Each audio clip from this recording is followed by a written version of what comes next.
Hello friends, welcome to my YouTube channel Samrat education. दोस्तों, आज के इस वीडियो में आप लोगों को बीएससी एग्रीकल्चर थर्ड सेमेस्टर के एक विषय फंडामेंटल ऑफ प्लांट ब्रीडिंग का 5 बहुत ही मोस्ट इंपॉर्टेंट लॉन्ग क्वेश्चन बताने वाला हूं, जिसमें से 2 से 3 क्वेश्चन 5 में से आपके एग्जाम में जरूर आएंगे।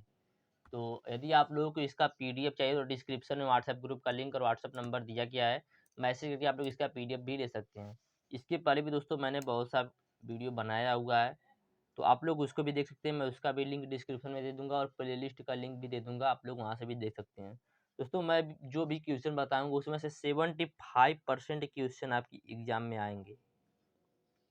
75% क्वेश्चन आपको एग्जाम में देखने को मिलेंगे। तो आप लोग वीडियो को पूरा देखिएगा, और वीडियो अच्छा लगा तो वीडियो को लाइक भी कर दीजिएगा, चैनल को सब्सक्राइब भी कर दीजिएगा। चलिए स्टार्ट करते हैं। पहला है हेट्रोसिस, संकर ओज। संकर ओज होता क्या है, आप लोगों को पहले मैं एक एग्जाम्पल के माध्यम से बता देता हूँ। जैसे दोस्तों मान लीजिए यह ए है, यह बी है। दोस्तों यह एक वैरायटी है, एक यह वैरायटी है। ए का जो दोस्तों यील्ड है, उपज है, वह 20 क्विंटल प्रति हेक्टेयर है, और बी का जो उपज है वह 30 क्विंटल प्रति हेक्टेयर है।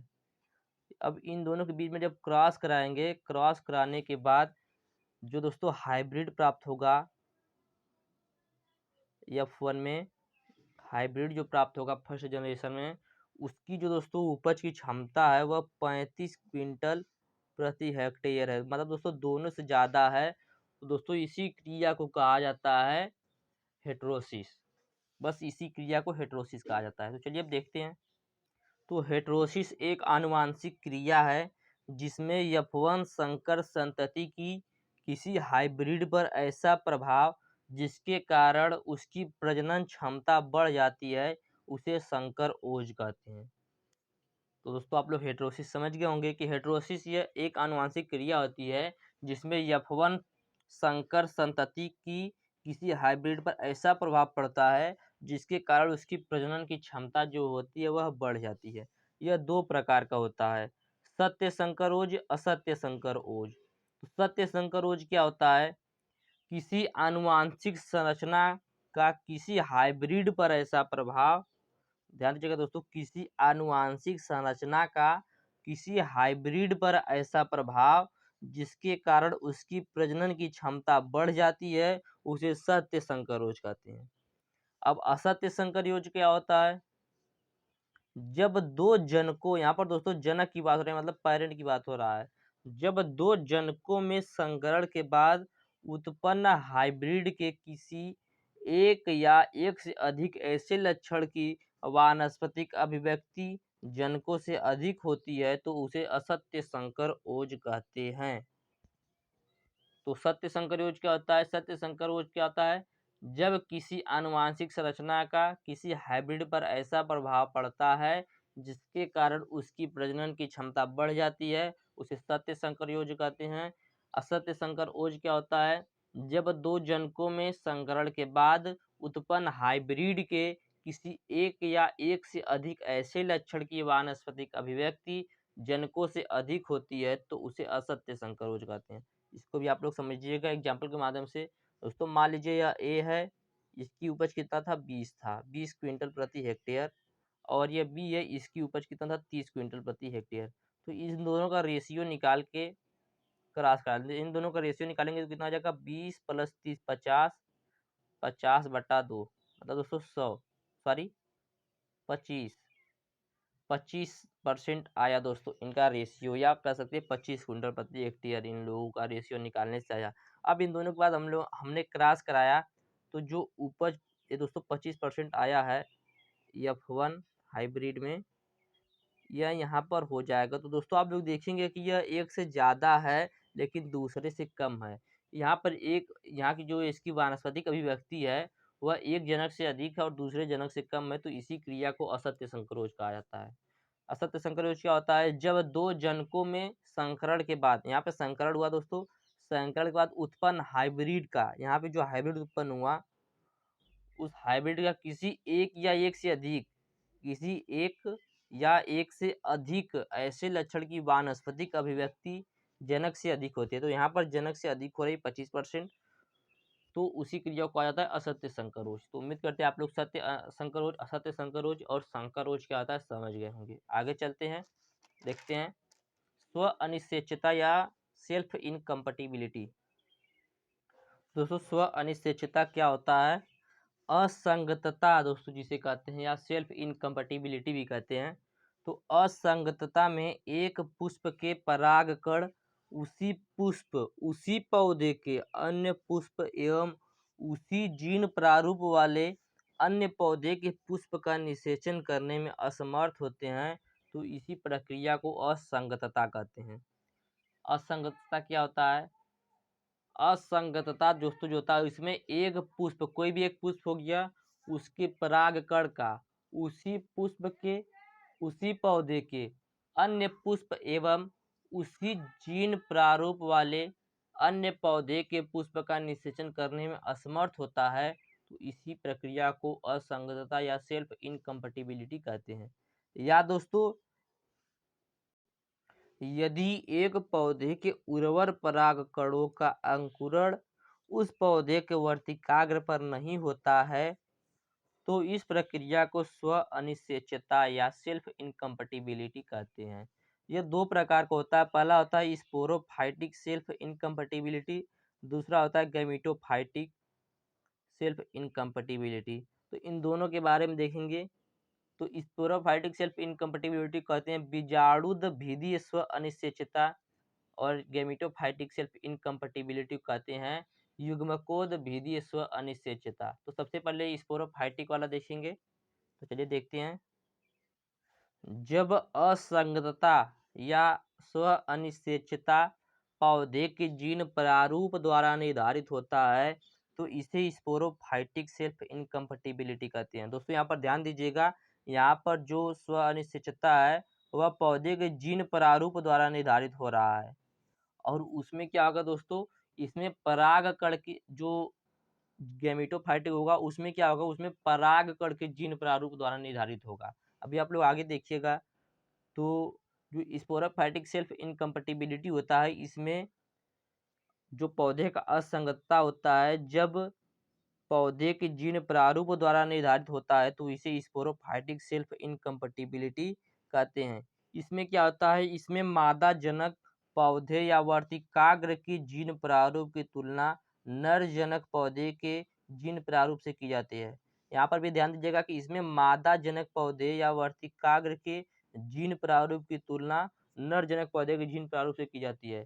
लेकिन जो गैमेटोफाइटिक होता है उसमें क्या होता है, इसमें दोस्तों मादा जनक के पौधे का या वर्तिकाग्र के जीन प्रारूप की तुलना परागकण के जीन के रूप में की जाती है।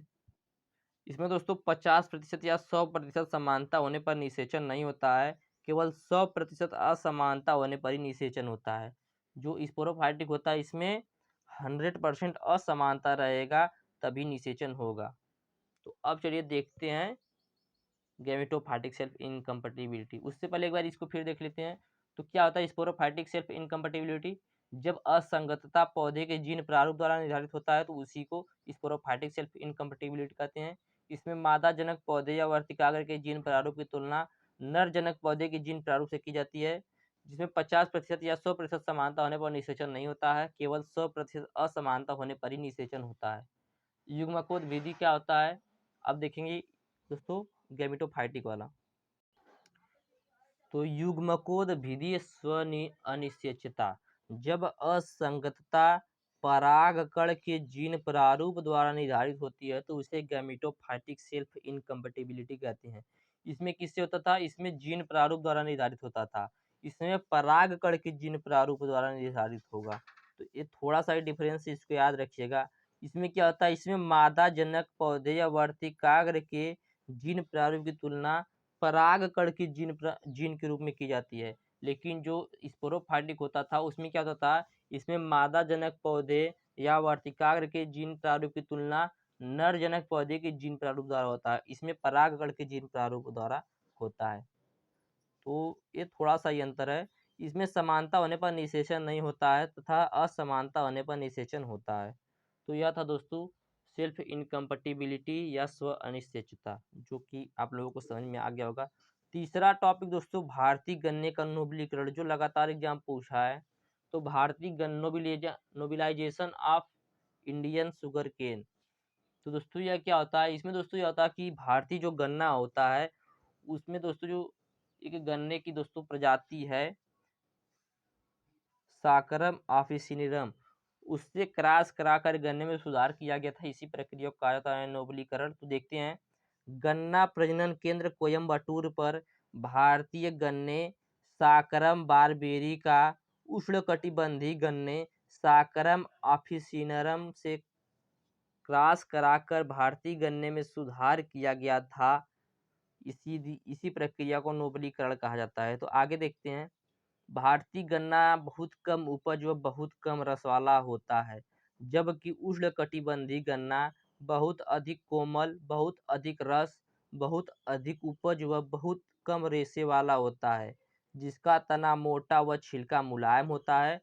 परंतु उष्णकटिबंधीय गन्ना उत्तर भारतीय जलवायु में कम उपज देता है, इसीलिए उष्णकटिबंधीय गन्ने के उत्तम लक्षणों को भारतीय गन्ने में स्थानांतरित करने के लिए इन दोनों के मध्य संकरण कराया गया। इसी प्रक्रिया को भारतीय गन्ने का नोबलीकरण कहते हैं। आप लोग एग्जाम में यदि एक नंबर पूछा तो इतना ही लिख सकते हैं दोस्तों कि उष्णकटिबंधीय गन्ने के उत्तम लक्षण को भारतीय गन्ने में स्थानांतरित करने के लिए इन दोनों के मध्य संकरण कराया गया। इसी प्रक्रिया को भारतीय गन्ने का नोबलीकरण कहते हैं। तो जो नोबेलाइजेशन होता है यह क्यों किया गया था, क्योंकि दोस्तों जो भारतीय गन्ना होता था वह बहुत ज़्यादा कठोर होता था, उसमें उपज भी बहुत कम होती थी और उसमें रस भी बहुत कम होता था और बहुत ज़्यादा रेशे वाला होता था। लेकिन जो उष्णकटिबंधीय गन्ना था इसमें जो रस वह अधिक होता था, बहुत उपज देता था और बहुत कम रेशे वाला होता था और मुलायम भी होता था। यह दोस्तों फायदा था, इसलिए भारतीय गन्ने में इस गुण को लाने के लिए इन दोनों के बीच संकरण कराया गया, क्रॉस कराया गया, जिस जिस क्रिया को कहते हैं नोबलीकरण। यह कहाँ पर हुआ था, एग्जाम में पूछ सकता है एक नंबर में कि भारतीय गन्ने का नोबलीकरण कहाँ पर हुआ था, किस प्रजनन केंद्र पर हुआ था।